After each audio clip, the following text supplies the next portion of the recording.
नमस्कार दोस्तों, आज की छोटी सी कहानी है साक्षात बांके बिहारी। बात कुछ 45-50 वर्ष पुरानी है। जैसा कि हम सब जानते हैं कि श्री बांके बिहारी जी की सेवा अभी गोस्वामी परिवार कर रहे हैं, तो उस समय भी गोस्वामी परिवार ही बिहारी जी की सेवा में थे।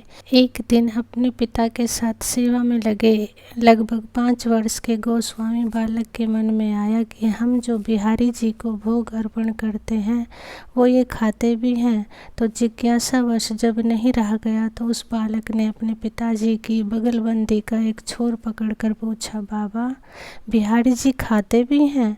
पिता को बालक की मासूम बात पर प्रेम आ गया। चूंकि ब्रजवासी ठहरे तो अपनी भाषा में बोले, लाला, आज ये बात तेरे मन में कहाँ से आ गई? बालक छटपटाकर बोला, बाबा बताओ ना। पिताजी बोले, हाँ, वो भोग खाते हैं। बालक ने कहा, पर कैसे बाबा? थाली तो जो कि त्यों आ जावे है बाहर। पिताजी बोले, चल मेरे साथ। हाथ पकड़कर भीतर ले गए और राजभोग का समय हो चुका था।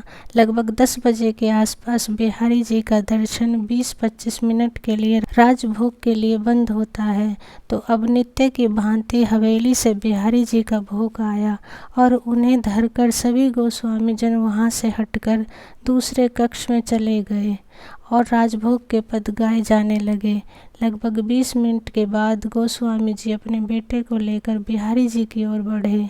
अब यह नियम है कि पहले बिहारी जी को आचमन कराया जाता है, फिर प्रसाद की थाली पर नज़र आती है और उसे बांटा जाता है। तो गोस्वामी जी ने आचमन कराया और कहा, देख लाला। अब बालक ने क्या देखा कि प्रसाद की थाली में वृंदावनी है, चावल हैं, सब्जी है, पूरी है, मीठे में लड्डू हैं और उनमें से 2 लड्डू ऐसे हैं जिनमें एक लगभग 7-8 वर्ष के बालक के 2 दांत गड़े हुए हैं। ऐसी आकृति बनी हुई है। बालक देखकर विस्मित हो गया, लेकिन बाबा उस दिन लगता है कृपा करने के मन से आए थे। और देखोगे? बालक ने हाँ में सिर हिलाए तो पिताजी ने बालक को गोद में उठाया और बिहारी जी के मुख के समीप करके कहा, ले देख ले। बालक ने देखा, जो बूंदी के लड्डू में दांत के निशान पड़े थे वही बूंदी के लड्डू के दाने बिहारी जी के मुख में लगे हुए हैं। एक विशेष बात और, जब बिहारी जी को भोग लगता है तो भीतर के द्वार भी बंद कर दिए जाते हैं। बाबा ने अंत में कहा, है गई तसल्ली?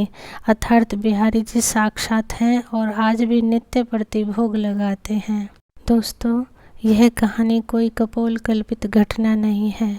इस सत्य घटना में जो बालक है वो और कोई नहीं, लगभग 43 वर्ष से श्रीमद् भगवत गीता जी की कथा बाँच रहे भागवत रतन शिरोमणि परम पूज्य श्रद्धेय आचार्य गोस्वामी श्री मृदुल कृष्ण शास्त्री जी महाराज हैं।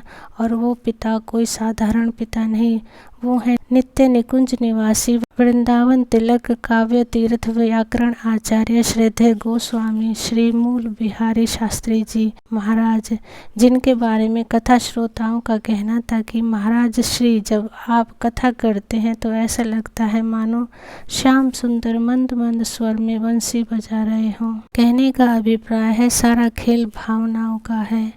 यदि बिहारी जी भोग लगा सकते हैं तो क्या हमारे घर में बैठे ठाकुर जी भोग नहीं लगाएंगे? बिल्कुल लगाएंगे। लगाएंगे क्या, रोज लगाते भी हैं। बस हम उनमें से मूर्ति भावना को अलग कर दे तो बात है। वे साक्षात हमारे पास विराजमान हैं।